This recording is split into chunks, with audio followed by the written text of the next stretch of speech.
Hi everyone, Steve Ferreira of Ocean Audit, Ocean Freight TV here at TPM24 is presented by S&P Global Market Intelligence. I'm so happy to see a good friend and perhaps the leading industry expert, Lars Jensen of Vespucci Maritime. Lars, welcome to the show today. Thank you so much for having me here. It's my pleasure. I'm so happy that you joined me today. It's great to see you at another TPM. How many years has it been for you?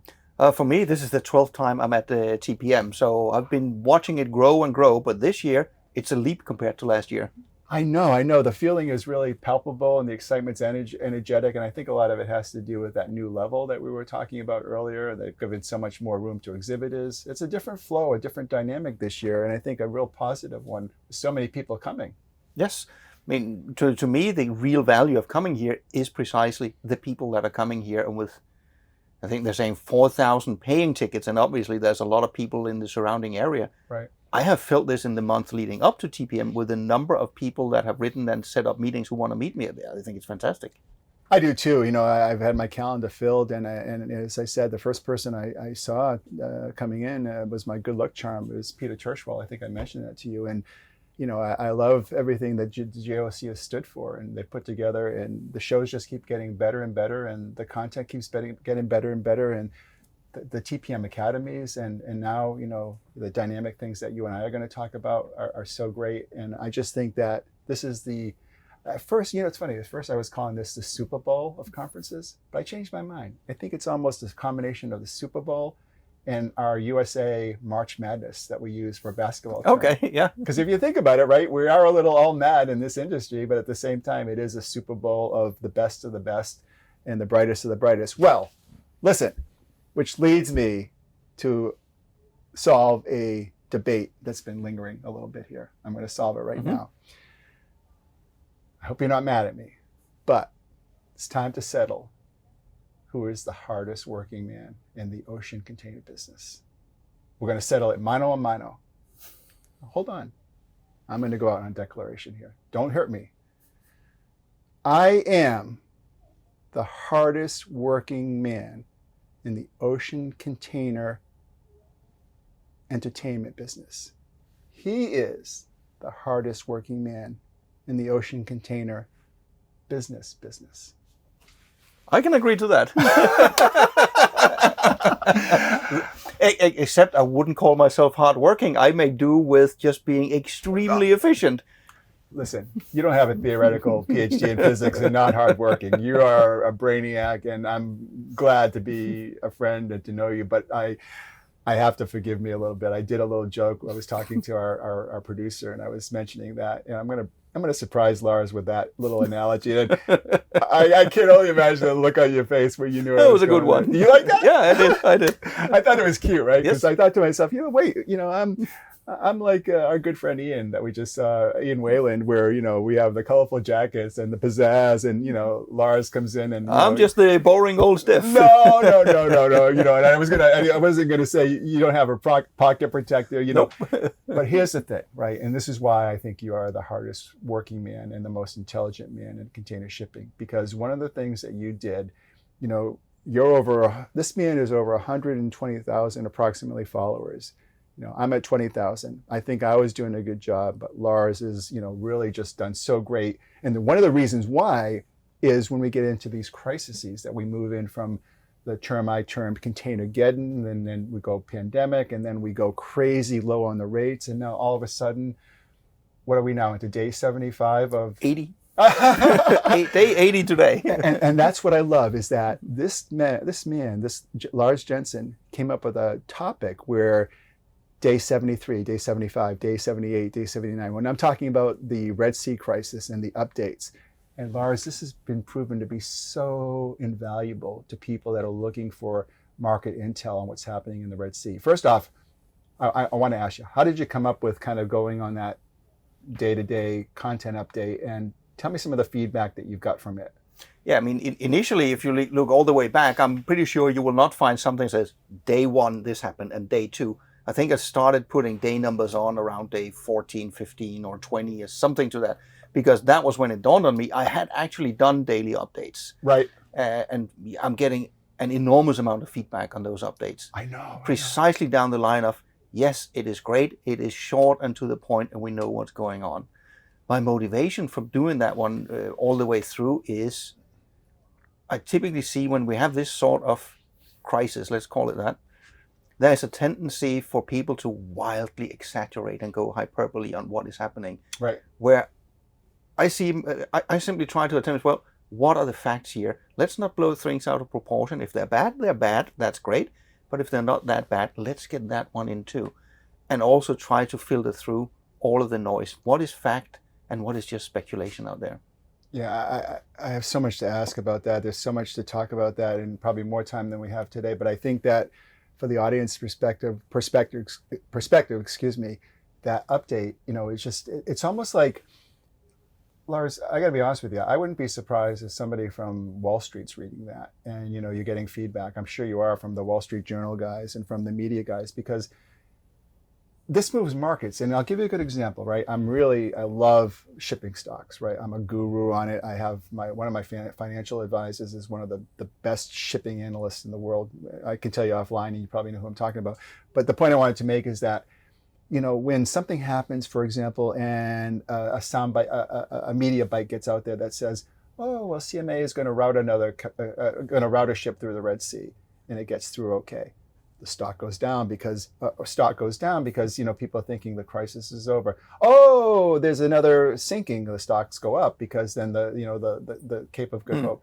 I guess what I'm trying to say is that how long, in your professional opinion, I know you can't prognosticate the crisis, but what's the end game here? What do you see happening in the next 6 months, 1 year in this particular part of the world? Yeah, I mean, again, predicting an exact date, that would be like rolling a dice. Right. That being said, my own baseline assumption right now is we are in this for at least the majority of this year.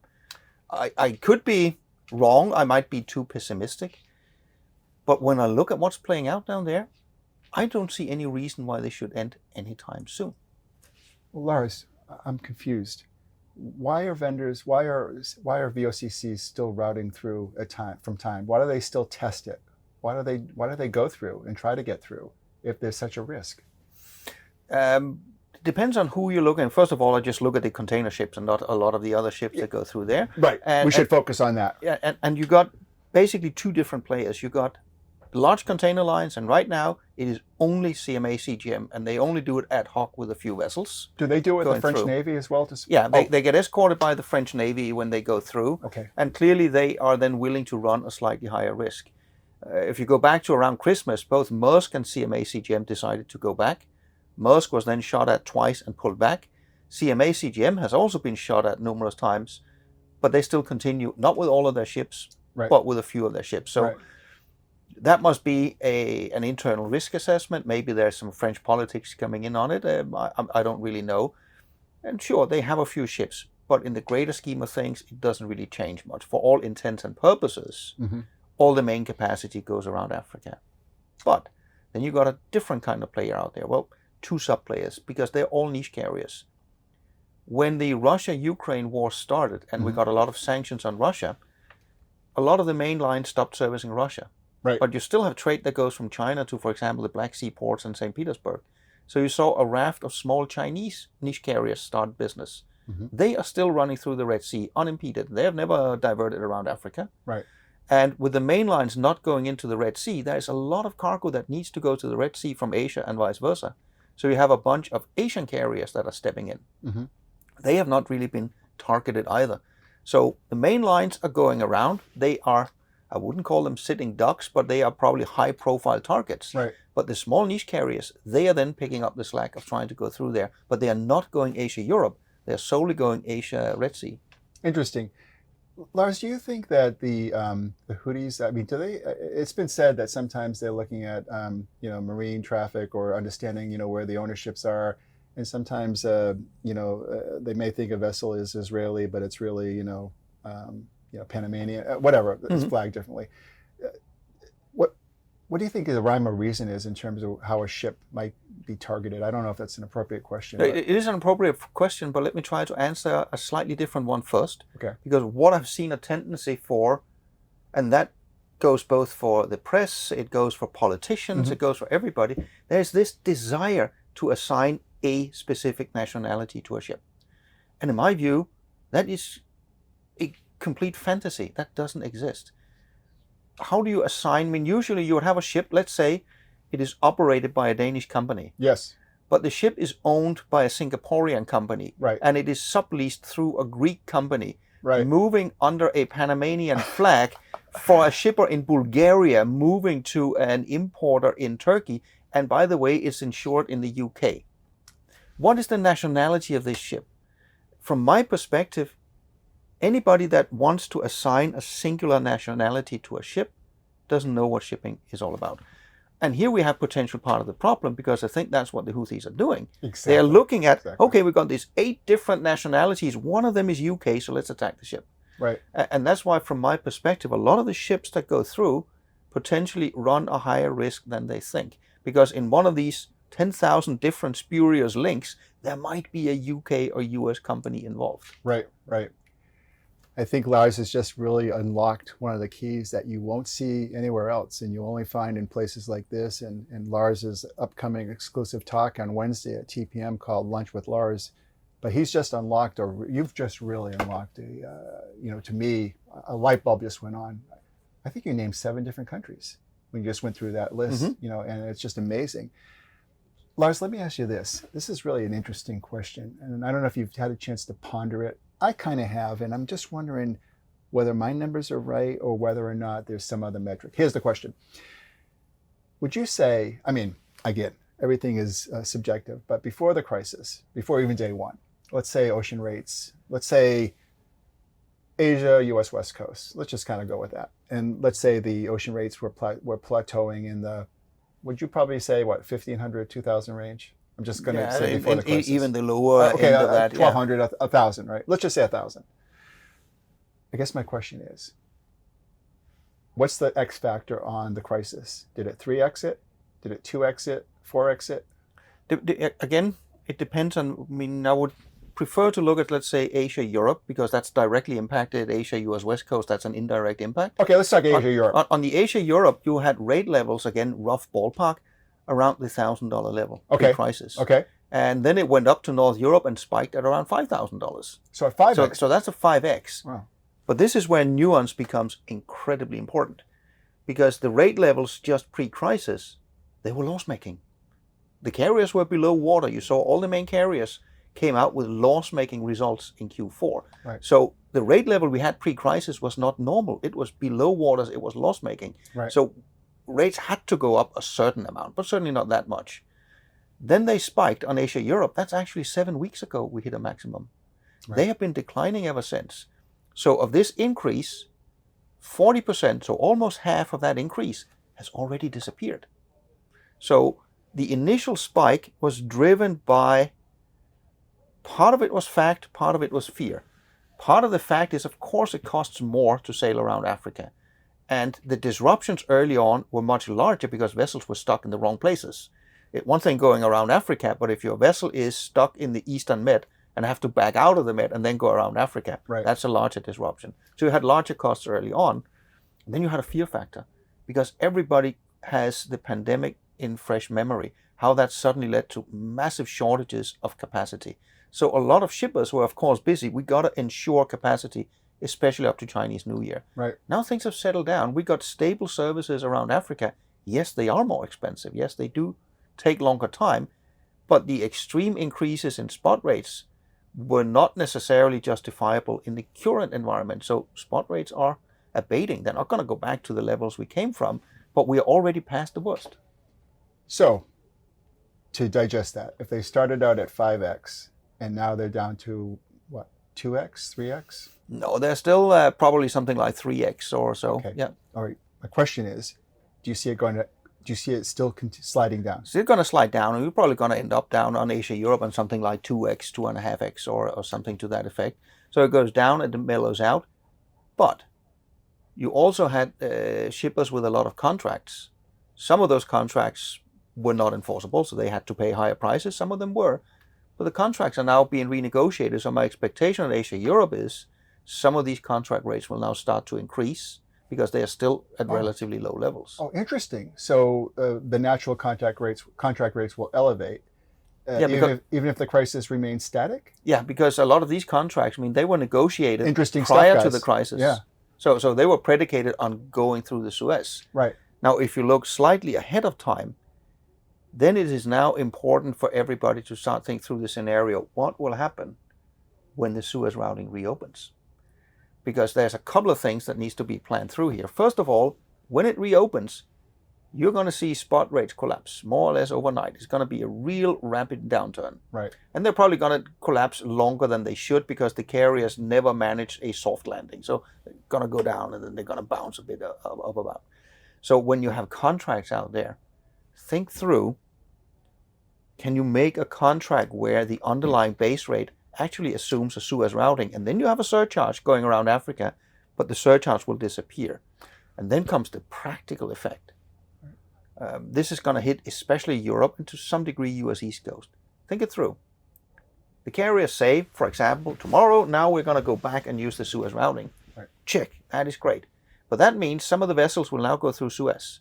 They will overtake some of the vessels that are already going around Africa. Right. So you're going to have a period, especially up in Europe, where you're going to have double the amount of ships arrive the same week, double the amount of cargo arrive in the same week. So we're looking at congestion. You're looking at congestion, but it goes beyond congestion. Because let's say the carriers and the terminals work out a contingency plan for handling this. Sure. Then ask the importers. You are importing, let's say, refrigerators. Is your warehouse large enough for you to take delivery of twice the volume in a week that you're used to? All importers need to think this one through. This is not going to impact the US West Coast because there is no operational disruption, right. But it will to some degree impact the US East Coast as well, wow. Where you will see this doubling of volume for about a week or so.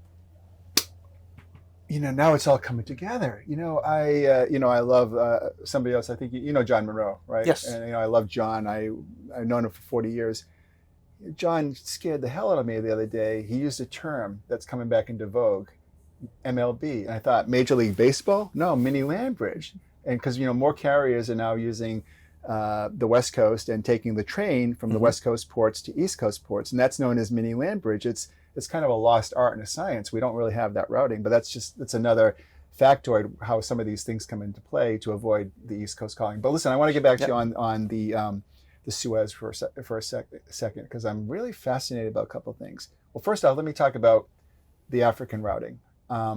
This is kind of a weird question, maybe a little offbeat, but what incentive do the carriers have to go back to the Suez routing? Wouldn't they really want to try to prolong the African routing as long as they could? And again, I understand I'm kind of asking that question from not only a container perspective, but also like break bulk, oil, So talk about that. Yeah, and the long and short of it is, tragic as it might be with the crisis in the Red Sea, right. This is good news for the carriers. If it hadn't been for this, the carriers would have been even more loss-making here in Q1 than they were in Q4. This absorbed the overcapacity that they have, and financially, they don't really have much of an incentive to go back. However, the moment it becomes safe and just one carrier reverts back, all the other ones will have no choice but to follow suit. Otherwise, they have an uncompetitive product. That's really the key. Right. But there's also a different way to look at this, which I think is overlooked. Think back to just before the crisis. All eyes were on the carriers that had created overcapacity. Freight rates have become low. Right. And scuttlebutt was, well, don't the carriers ever learn? I mean, now they build too many ships again. It's on them, right? But try to look at this differently. The overcapacity is the reason why we can manage this. This is not a disaster. We go around Africa. It costs a bit more money. It takes a bit longer time. But this is not a disaster, not even by a long shot. But that is only possible because the carriers had overcapacity. Right. Think through the counterfactual here. Let's assume the carriers had learned their lesson. So by beginning December last year, they had the right amount of ships, but no overcapacity. We would not have had the capacity to go around Africa. Right. If that was the case, you and I would be having a very different conversation, because the level of disruption we would look at now would be pandemic level proportion. We will not be talking about the 4x or 5x. Right? You are going to be looking at yeah. 15x on the freight rates. Right. And this is because the carriers had overcapacity. That's also an important element to think into this. But doesn't it come down a little bit more towards the fact that, and again, I've been in the industry 40 years. I mean, you're such an expert, and I think you know where I'm going with this next question. The lack of carrier discipline, the fact that they can't resist, going back to the old ways. And not that the Suez is the old ways, but don't you think that, and again, maybe I'm putting my old conference hat on. For those that don't know, used to be a very heavy bandwidth of conferences and an unofficial quasi-cartel that would, kind of structure rate discipline, right, and operational discipline. I guess I'm wondering is, do you really think it's that simple that as soon as it opens, they're just going to go back to the old ways on the Suez? Yes. Again, because let's say, just for sake of argument, CMA decides tomorrow now all of their ships, without exception, are going to go through. And by the way, it's in a condition where it's safe, so insurance premiums have come down. Right now, insurance premiums are insane down there. Understood. Then CMA can go to their customers and say, look, it's the good old transit time, and we can lower the rates. Everybody will be forced to follow suit real rapidly. Okay. I'm with you there. Totally agree.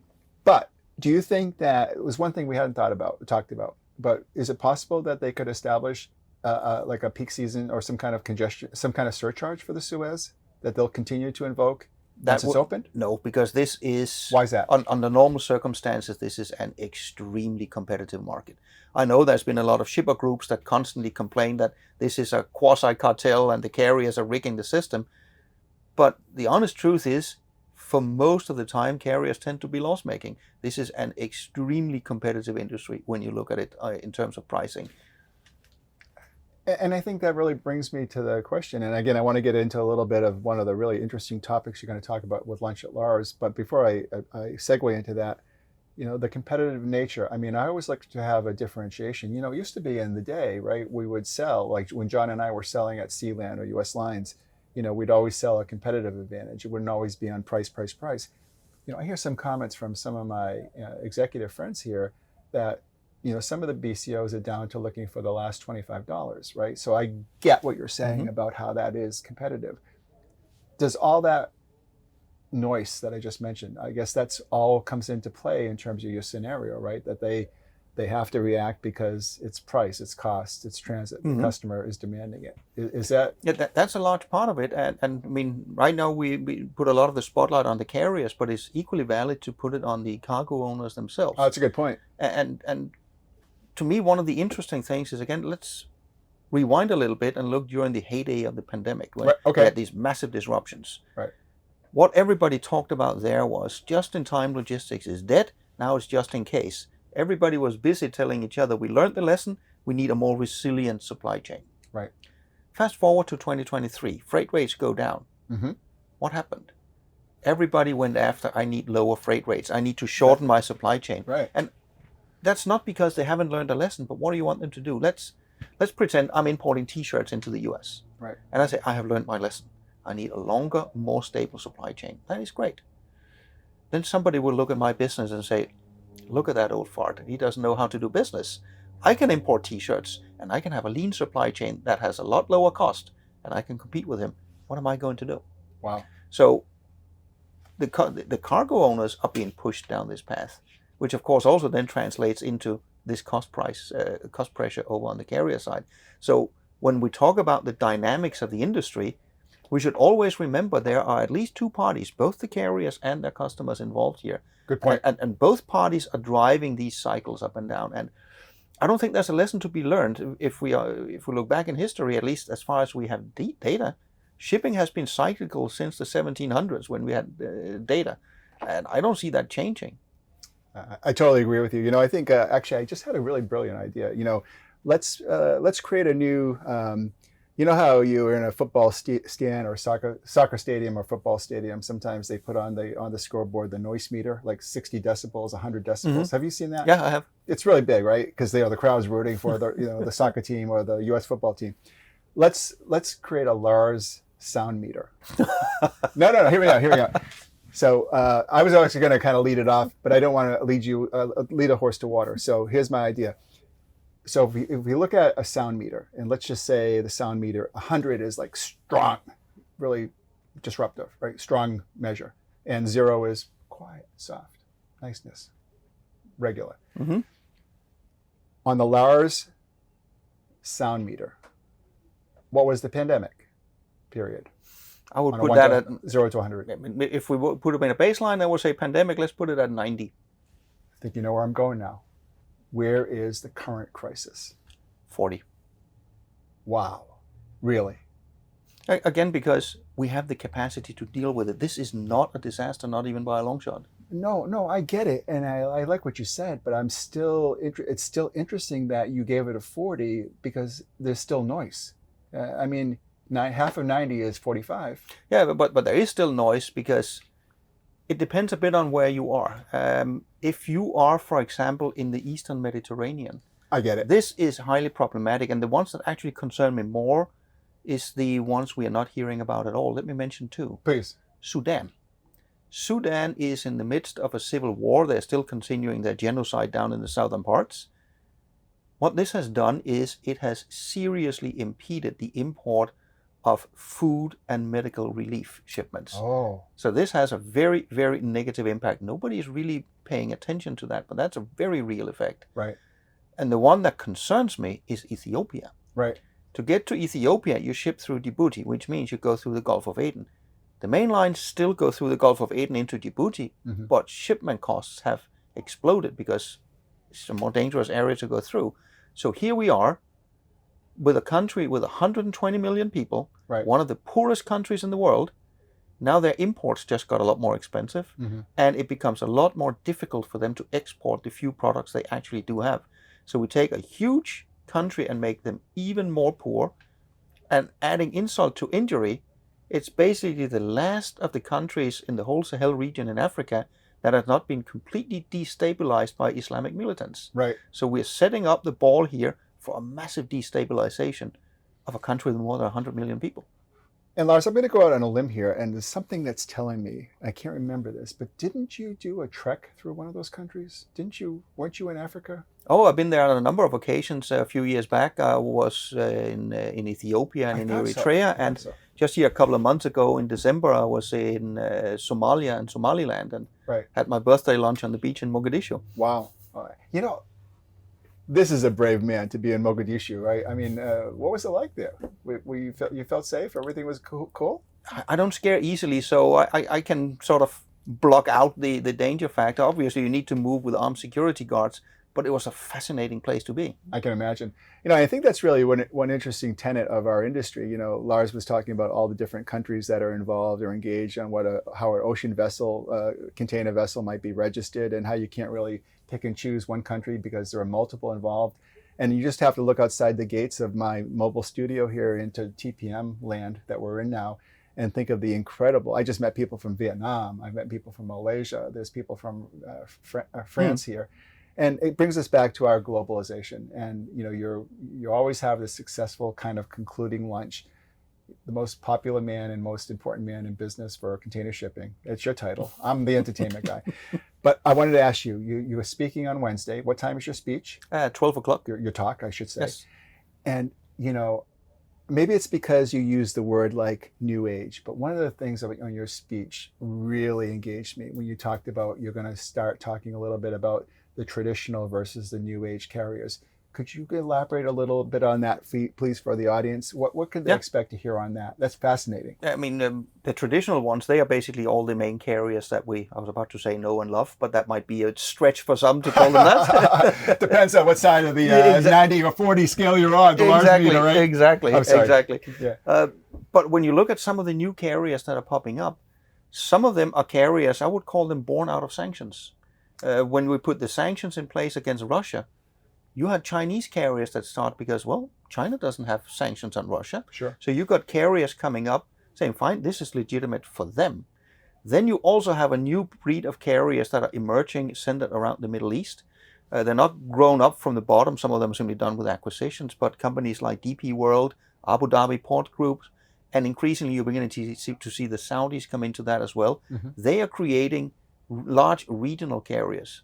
And the reason why I think this is going to be increasingly important, I see a world where globalization is going to be rolled back somewhat. You're going to get regionalization instead. I agree. And that might, over the very long term, challenge the very notion, can you actually be a global shipping line? You might be forced to pick sides, which means that there are a set of countries you can serve, and then there's another set of countries you cannot serve. That doesn't mean that there won't be shipping services. It's just the notion that you can serve every country on the planet might to some degree fade out. You're speaking so much into the question. I was going to ask you that. Does that affect the nimbleness of, say, a Maersk or an MSC, and it puts the favor in terms of these regional carriers in some cases? At least it means that there might be parts of the market that is much more difficult for them to access. Now, shipping is an extremely flexible and pragmatic industry. So I am not envisioning a world where, if you pull it to the extreme and say suddenly all the European carriers cannot service China. I don't necessarily see that happening. Agreed. But you might have pockets where, no, they cannot go to country X, Y, and Z. However, they could make a collaborative agreement with a regional carrier that can call it. To some degree, you already see that. You have countries with cabotage rules in place. Right. I cannot, again, hypothetical example, if I am CMA CGM, I cannot pick up a box here in Los Angeles and ship it to Hawaii because I'm not a Jones Act carrier. Right. I could, however, try to call up over at Matson and say, look, I got this customer, but he also wants to ship a couple of containers. Can you give us a deal so we can move your boxes on your ship, for example? Right. So it's not that world trade would stop. It would just become more complicated and thereby also more expensive. More moving pieces, more moving parts. Yes. You know, I have to say something about the new age carrier that you mentioned. You know, it's really interesting that you, and again, I love everyone. So I'm not, when I say a company name, it's not that I'm endorsing them. I'm just going to tell you my raw thoughts, because you said something that really stimulated this question. I got here early. I got here on Friday night, really late. Saturday, I had a boat trip, a la the old Ryan Peterson experience through the LA harbor. I wanted to see what was happening. I did a great job there. Did you helicopter in and have I the didn't perfect helicopter. solution? No, Oh, okay. I didn't helicopter. I'm going to let Ryan do that. And by the way, he can have his relief cargo serve Ethiopia. They should send some Flexport boxes there. Hey, Ryan. Hey, Sane. I guess the question I was thinking about is that with the non-traditional carrier and what I experience here, you call it new age carrier, excuse me. And it's funny, you know. All of a sudden, I got connected with the people at DP World. I start to see the smattering of communication, or LinkedIn messages, or just contacts. I got here Friday, did the sailing on Saturday, came over here Saturday to snoop around, just looking at, you know, again, it's remarkable how a conference is broken down from one to another and how it all blossoms and blooms. But the point I'm trying to make on DP World is I was gobsmacked about how much equipment and video screens they brought. You know, they have a big presence here. And I thought to myself, what is DP World, right? You know, I started to get my arms around it and learn more about this new age approach. And they're trying to make a big splash here at TPM to maybe capitalize on some of this Larsisms. I'm calling them Larsisms. How's that? What's your take on that? I mean, am I on the right path I'm seeing that? I'm not surprised. I mean, again, let me do what I have done multiple times now, rephrase it slightly. What I see, now I'm going to really try hard to provoke all of your core audience out here. I see an inherent provincialism in the US and in Europe. Inherent provincialism in the sense that we tend to believe that we are at the forefront and the rest of the world is looking at us. Now, last year, for example, I spent a large amount of time traveling because I like to get my feet on the ground and find out what is actually happening. Get the pulse. And increasingly, I'm coming to the same conclusion. In the West, we have an overinflated sense of our own importance and our own placement in the world. When you start to go, for example, to the Middle East, they are enormously advanced in some of the things they are doing. Like when you then see DP World come up, for example, they are definitely not to be underestimated. No. But then the other thing that also becomes increasingly clear to me is we might have had a few decades where, sure, you could say the US was the leader of the West kind of thing. Those days are long gone. We are into a reality now where I would say the moment you get outside of North America and Europe, it's not that anybody hates us. It's different. It's they don't care. We are irrelevant. That is the conclusion that they have come to over the years, which means this is going to drive this regionalization, because they will look at it and say, what is good for me in China? What is good for me in India? What is good for me here in the Middle East? Same thing in South America. And they will start to develop policies, they already are, where we will sit in the West and say, well, this is not good. This is against principle A, B, and C. Right. And whereas, say, 10, 15, 20 years ago, we could have hoped that people would listen. Now it's more a matter of, no, they're just irrelevant over there. Fascinating take on it that Lars has. And, as you said that, and I can't help to now start tilting a little bit in my own personal belief on this regionalization. I didn't really kind of think of it until, we had this great kind of fireside chat, I guess you'll call it. But my question is, the last question I have, and thank you, you've been so gracious for your time.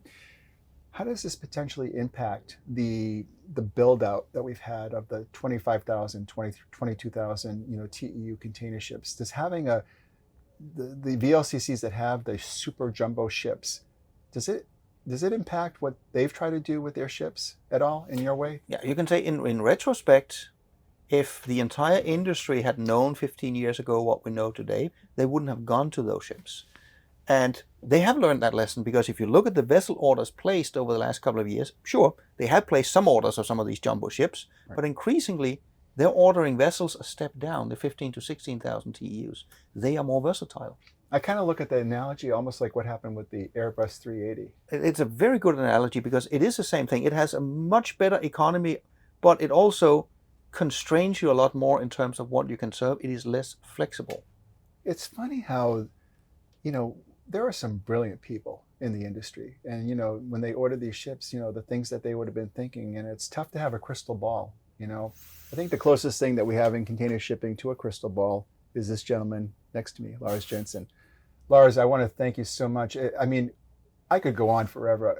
We got to get together more often. It was terrific to talk to you. Thank you for being my guest today. And well, thank you so much for inviting me. Yeah. It's an absolute pleasure to be here. Oh, it's an honor, and I can't wait. Wednesday at noontime? Tell us again. Wednesday at noontime, lunch with Lars up in the main ballroom. Main ballroom, lunch with Lars. What a catchy title. It is a catchy title, and Peter Tershwell and the organizers have upgraded me to the ballroom. So unlike the last couple of years, there should be seating room for everybody.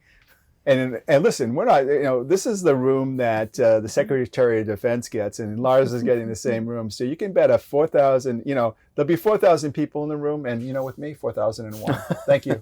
My pleasure entirely. Great to see you.